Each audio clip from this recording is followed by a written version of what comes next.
held a one-day policy dialogue on the critical issues affecting Nigeria's real estate ecosystem. The dialogue addresses challenges such as regulatory bottlenecks, land ownership, disputes, fraud within the real estate sector, and access to legal remedies, among others. In attendance are stakeholders in the sector such as the Economic and Financial Crimes Commission, the Federal Capital Development Authority, the Nigerian Police Force, Bureau of Public Procurement, Corporate Affairs Commission, Chartered Institute of Project Managers of Nigeria, Association of Nigerian Chartered Architects, Abuja Metropolitan Management Council, Real Estate Developers Association of Nigeria, REDEN. And when you see some of the people who have succeeded in business in this part of the world, you discover that they follow the rules. May not be 100%, but they try as much as possible to do the right thing.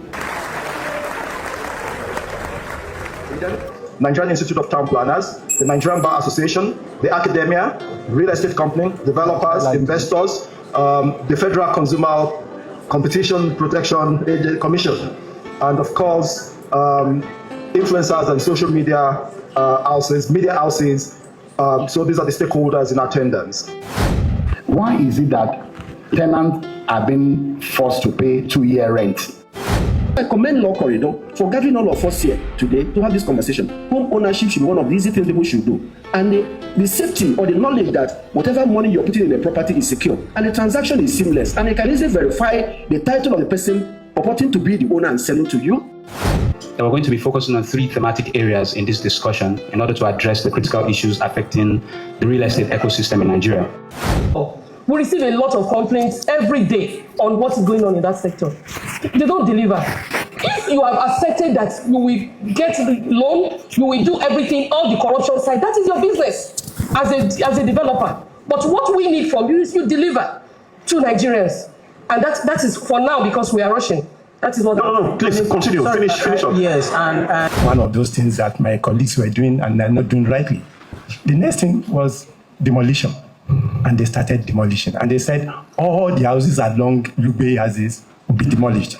So I went to the CBN governor then, now the Emir of Kano. I said, Your Excellency, a whole lot of us will go to jail because most of these developers got money from the bank.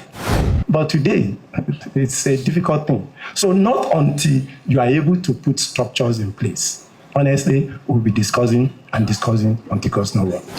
One of the things that we've all agreed here is that Nigeria is trying. We are on the path to the right direction. And so it is not all gloomy for Nigeria. That's one. Number 2, we've all agreed that we need some more level of transparency from, of course, the developers to the buyers to, of course, every other agency that is involved in terms of land or development of buildings.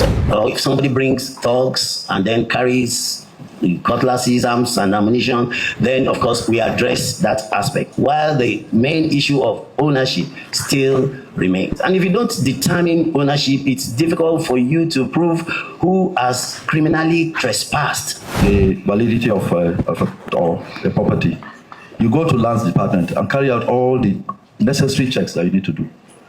You go to the department, they will avail you if a double allocation. Let's look at the baseline first. Where does the money being used in real estate come from, majorly? Public sector procurement accounts significantly for a lot of the estates being developed across the country.